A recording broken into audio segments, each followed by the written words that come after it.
Olá, eu sou Cíntia Castro, editora de política. Estou aqui hoje com o Pedro Grossi, que também é da editoria de política, e a nossa convidada é Macaé Evaristo, ministra dos Direitos Humanos e da Cidadania, mineira, que está à frente aí dessa pasta desde o ano passado, em setembro. Ministra, é um prazer ter a senhora aqui conosco. Bom dia e muito obrigada pela presença da senhora. Bom dia, obrigado pelo convite. Obrigada. Ministra, antes da gente falar dos temas que são realmente do Ministério, eu queria só começar, porque não teria como ser diferente, a gente está numa semana, alguns dias, com uma denúncia grave que envolve o INSS, que fala, coloca o governo federal aí a todo momento, na mídia com esse tema.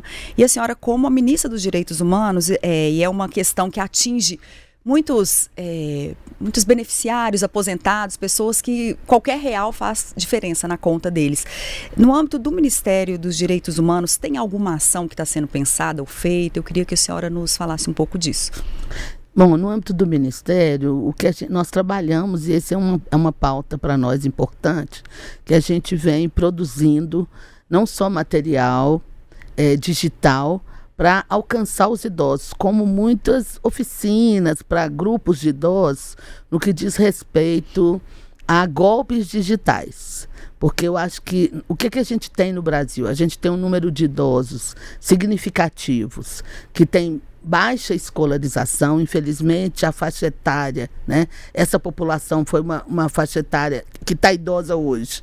É uma população que muitas vezes não teve acesso à escolarização, e a gente vive uma outra questão, que é a própria questão da inclusão digital.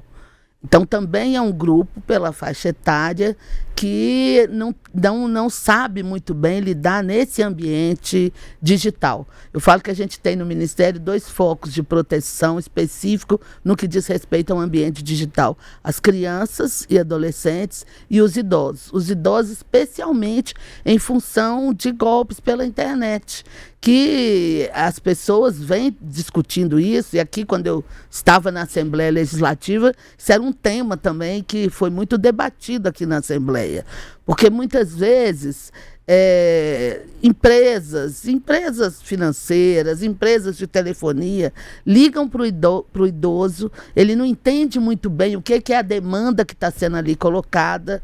Às vezes ele concorda, mas não sabe muito bem com o quê, e isso acaba se traduzindo ou numa conta que posteriormente ele tem que pagar, ou num desconto que depois ele vai assumir, e ele não tem muito controle sobre isso. Esse tema ele é importante, a gente precisa avançar nessa formação, na orientação a esse público. E acho que uma coisa que esse caso também acho que ensina para todos nós é como que é preciso ter transparência no que diz respeito aos benefícios que as pessoas recebem ou à aposentadoria, de você saber exatamente o que é que você está recebendo, quais os descontos que você tem. Eu vou dar um exemplo, porque eu sou das antigas. Antigamente você recebia todo mês um papelzinho, que era o seu olerite, a gente chamava de olerite, contra-cheque para quem é servidor público, mas ali você conseguia controlar qual que era o seu salário, se tinha desconto, o que é que estava descontando, o que é previdência, o que está descontando do imposto de renda, o que é algum seguro, benefício. Antigamente uma coisa chamava pecúlio, eu lembro que a minha mãe pagava isso, até hoje eu não sei o que é, para que foi que ela pagou isso tantos anos, Mas enfim, esses descontos, eles precisam ser controlados, e a gente precisa cada vez mais orientar, e é preciso também sensibilizar os governos para que esse acesso ele seja garantido. Então essa é uma preocupação nossa do campo dos direitos humanos, onde está a nossa possibilidade de atuação. Mas nesse momento, tem alguma ação nesse sentido de auxiliar esse ressarcimento? Ou o que esses beneficiários podem fazer? Tem algo no âmbito do Ministério dos Direitos Humanos? Do Ministério especificamente não, porque quem está acompanhando todo esse processo é a própria equipe hoje do INSS, com a Controladoria Geral da União e a AGU, eu trouxe até aqui alguns dados que eu acho que é importante a gente informar.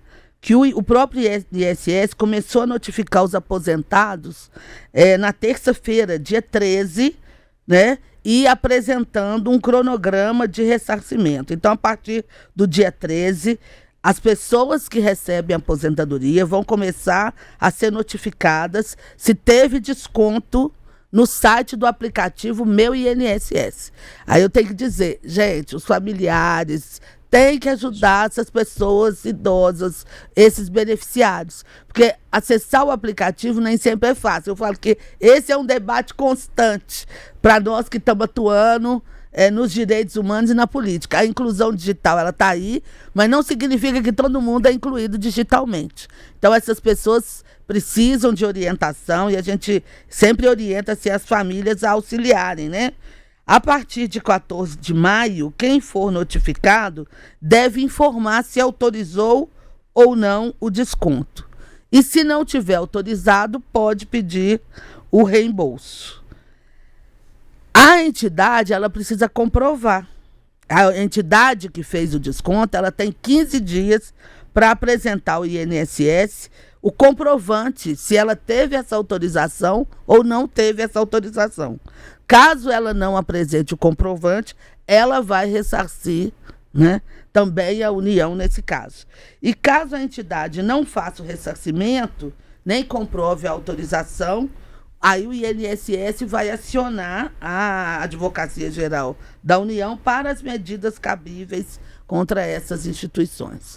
Aproveitando que a senhora tocou nessa questão do ambiente digital, qual que é a opinião do Ministério, a posição do Ministério sobre a regulação das redes sociais, a exposição principalmente de jovens e crianças a isso tudo que a gente vê, né, a uma exploração, muito vulneráveis a uma exploração, e já emendando também com se já é possível medir os efeitos, por exemplo, da proibição do uso de celular pelas crianças nas escolas. Se já é possível capturar algum impacto disso?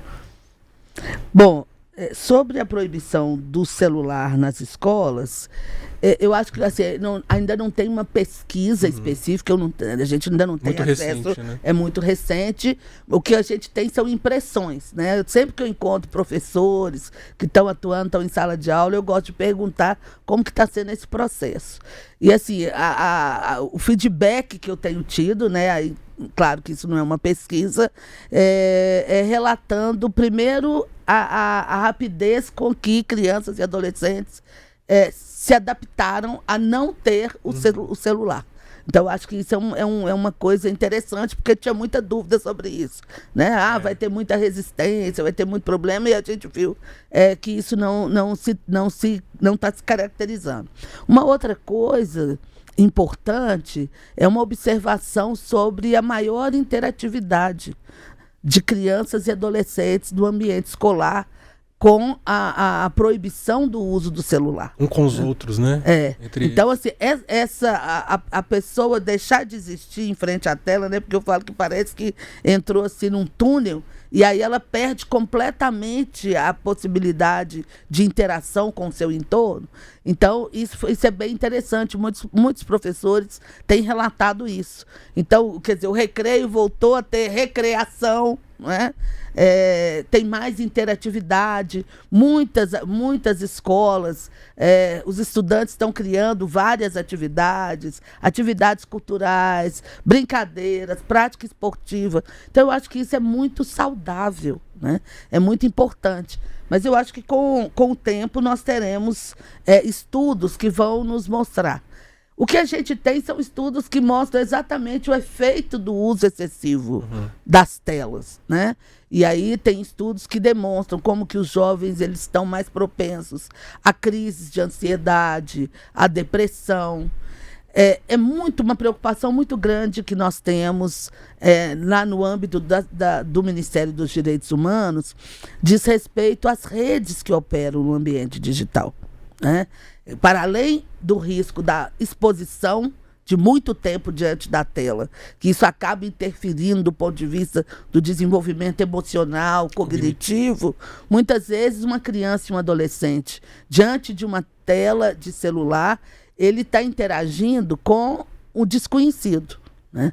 E por trás dessas redes, né, por trás desse ambiente digital, inúmeras redes de criminosos, né? Redes de pedofilia, redes de exploração sexual contra crianças e adolescentes, redes que orientam os jovens a se automutilarem, redes que trabalham com desafios que podem levar adolescentes e crianças até a óbito, estão atuando de maneira invisível. Por isso, nós temos um posicionamento muito firme sobre a necessidade de regulação das plataformas digitais. Isso porque quem comete crime, eu falo, o ambiente digital não é um ambiente sem lei. Toda a legislação que vale para nós aqui no ambiente físico, né, vale também no ambiente digital. Então, tudo que vale de proibição do ponto de vista de colocar crianças e adolescentes em risco, isso também é crime quando se está no ambiente digital.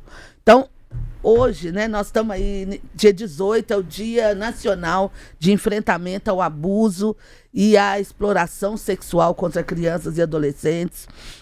O nosso ministério, o governo brasileiro, por determinação do presidente Lula, nós, no ano passado, participamos de uma agenda envolvendo ministérios de direitos humanos de mais de 200 países e nós firmamos um pacto para trabalhar fortemente para pôr fim ao abuso e à exploração sexual de crianças e adolescentes. Então, essa semana, junto com os movimentos sociais, com os movimentos da causa da infância, o Comitê Intersetorial que acompanha as políticas para a infância no país, nós estamos com a campanha, né?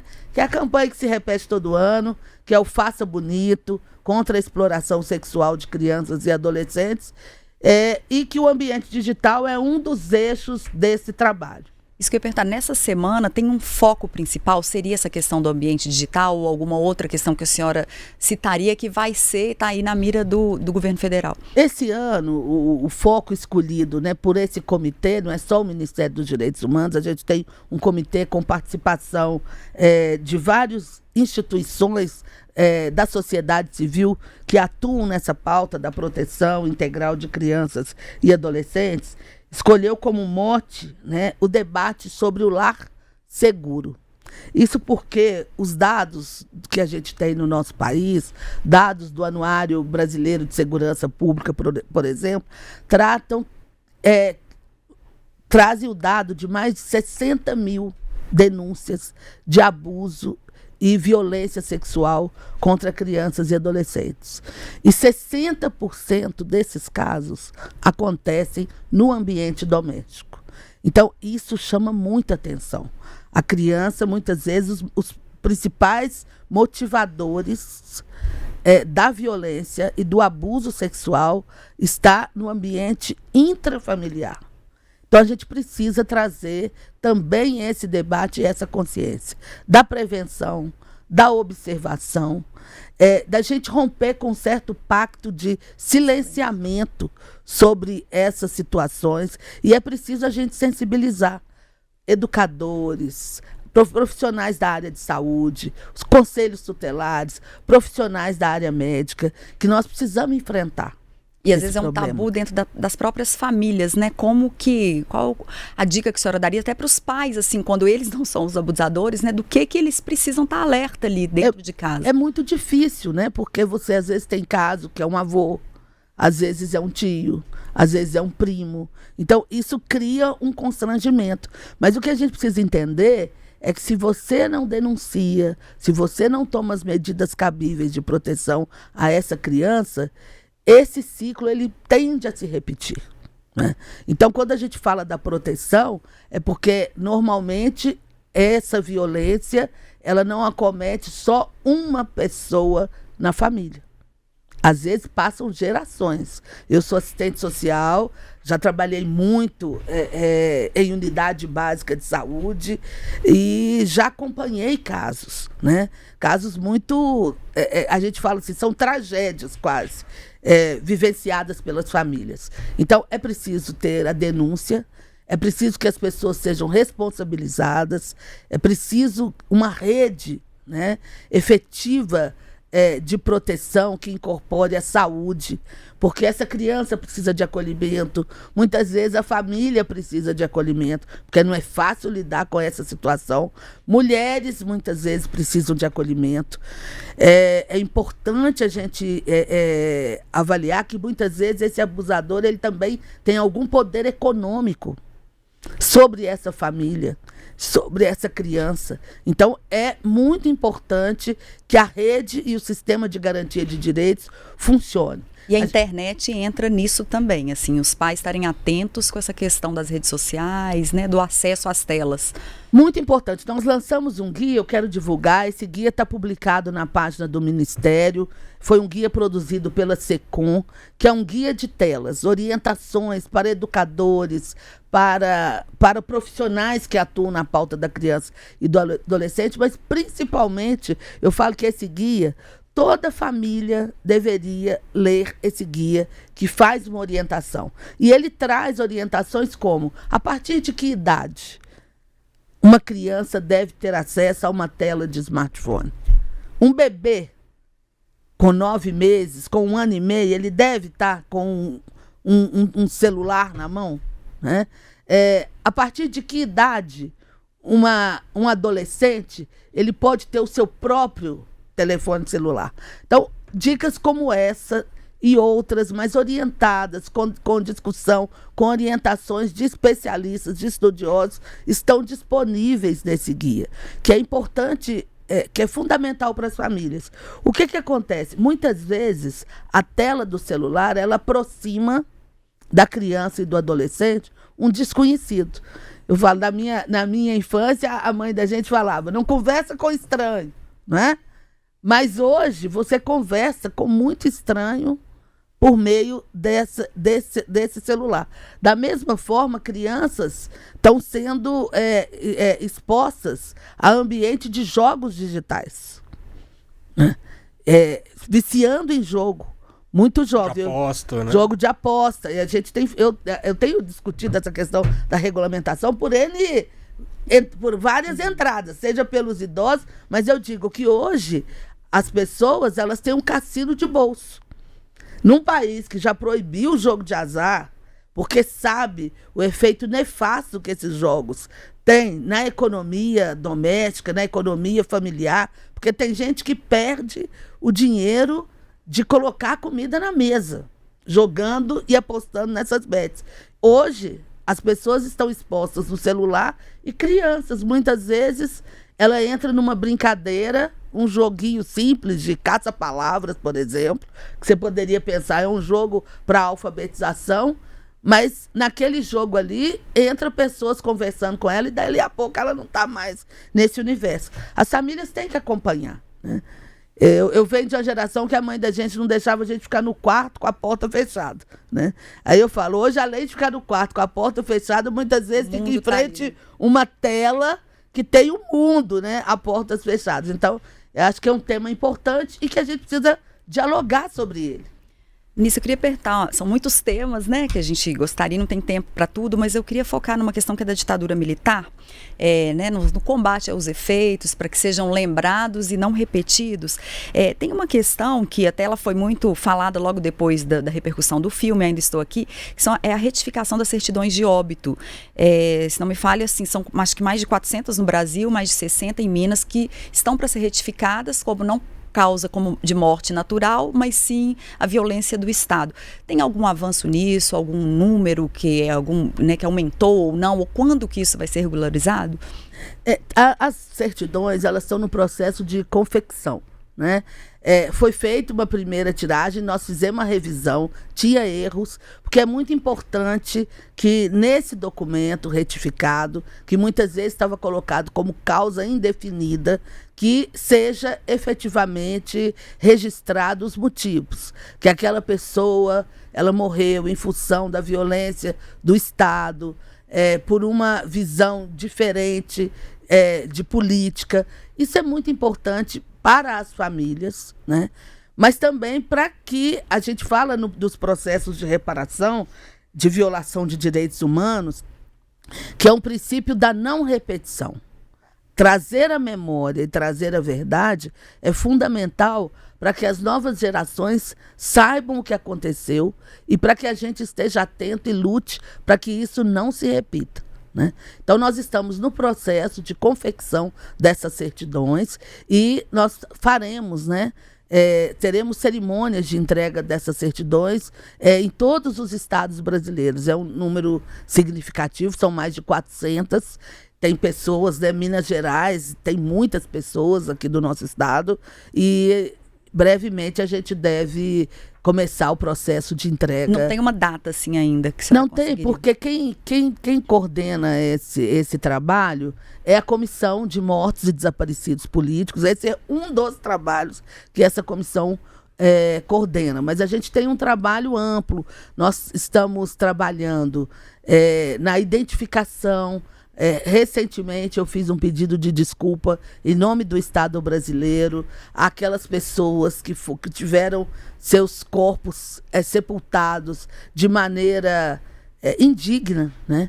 Lá no cemitério de Perus, em São Paulo. Então tem todo um trabalho de identificação de remanescentes ósseos. É um processo longo, implica pesquisa, implica transferência de tecnologia, porque o Brasil ainda não tinha uma tecnologia aqui, universidades brasileiras, que conseguissem fazer essas identificações. Recentemente, dois remanescentes ósseos foram identificados. Isso envolve sessão de DNA pelos familiares, mas é um processo longo, mas um trabalho muito relevante, muito importante para a gente trazer a verdade. E uma outra tarefa também importante é a gente fazer a memória e o registro dos lugares, né, de verdade, não descaracterização. Eu estou aqui em Belo Horizonte e tenho recebido, nós estamos vivendo aí um processo de ocupação do antigo DOPS. O pessoal está me chamando aqui muito para que eu faça uma visita e nós vamos procurar conversar, mediar, para ver se a gente consegue construir uma solução mediada com o governo do estado nessa questão. É um espaço histórico, é um espaço que ainda preserva muito da memória dos abusos e das violências que foram cometidas ali em nome do Estado brasileiro pela ditadura militar, e é um lugar importante para que se guarde e preserve a memória. A gente trabalha com lugares de memória da ditadura militar, com lugares e preservação de memória do tráfico transatlântico no Brasil e da escravização da população negra. E em Minas Gerais a gente tem uma outra questão muito importante, né, que é o que aconteceu com o povo indígena Krenak, que o Estado brasileiro fez um pedido de desculpa formal, coletivo ao povo Krenak, mas ainda temos que buscar soluções, por exemplo, no que diz respeito à regularização das terras lá da região dos 7 Salões, que é terra indígena Krenak, mas que são territórios que ainda estão em disputa e que a gente precisa ter um processo aí grande de negociação. Mas todos os espaços de memória histórica, de períodos de muita opressão, de muita violência, e violência essa produzida pelo Estado.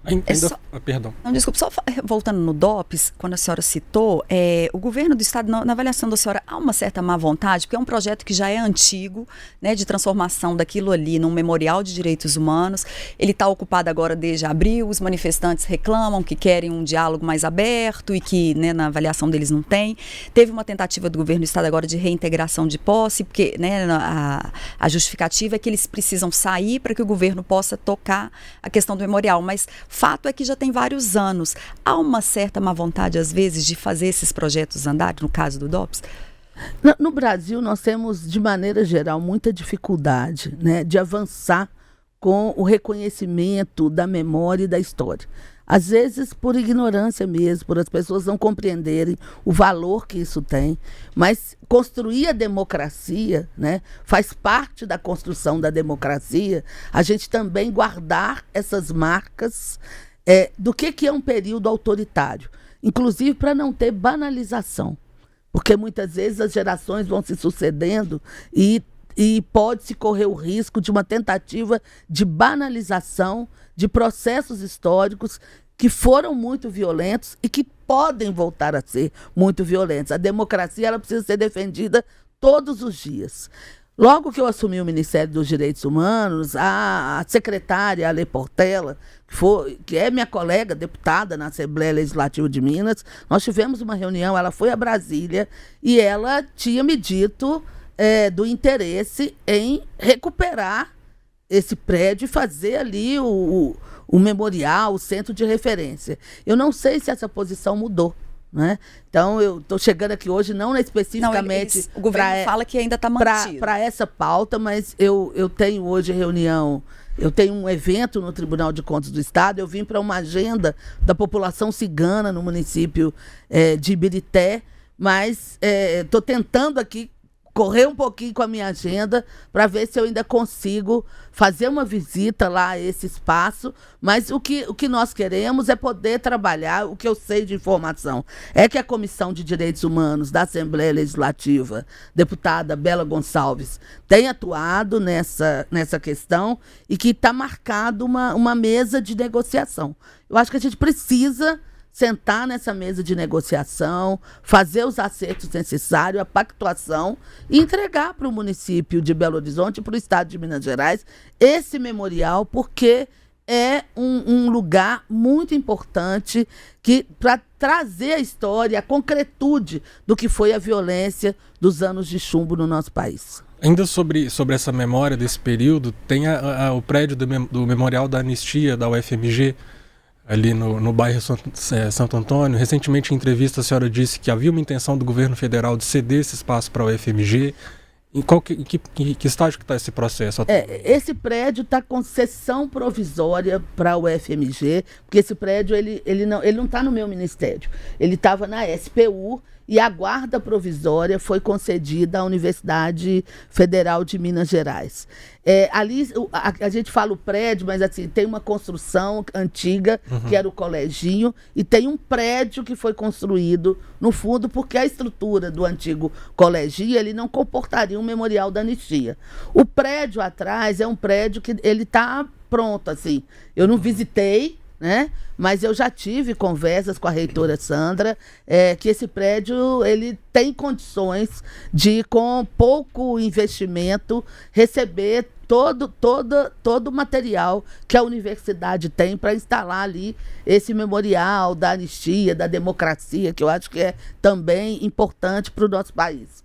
Claro que eu estou sempre torcendo e trabalhando para que a cidade de Belo Horizonte, o estado de Minas Gerais, possa ter acesso a esses espaços, e a gente precisa trabalhar para que se tenha uma solução. Eu acho que quanto mais se delonga e não se resolve, perde a sociedade. Essa pauta ela é muito importante e eu espero poder contribuir para que a gente consiga encontrar aí boas soluções nos dois casos. Ministra, eu quero te agradecer. É uma pena que o nosso tempo acabou, são muitos temas, então já fica o convite aqui para a senhora voltar quando tiver um espacinho na sua agenda para a gente falar, né, vários temas importantes na área de direitos humanos. E muito obrigada pela presença. Obrigada. Muito obrigado. Pedro, obrigada. Eu que agradeço, gente. Café com política. Outro dia me perguntaram quais as palavras que eu mais gosto. Eu falei queijo, pão de queijo e café. Mas café com política é bom também. Tá no lugar certo. E para vocês que nos acompanham aqui, essa entrevista vai estar disponível no canal do Tempo, no YouTube, também no portal tempo.com.br. A gente publica no Jornal Impresso e nas redes sociais. Muito obrigada.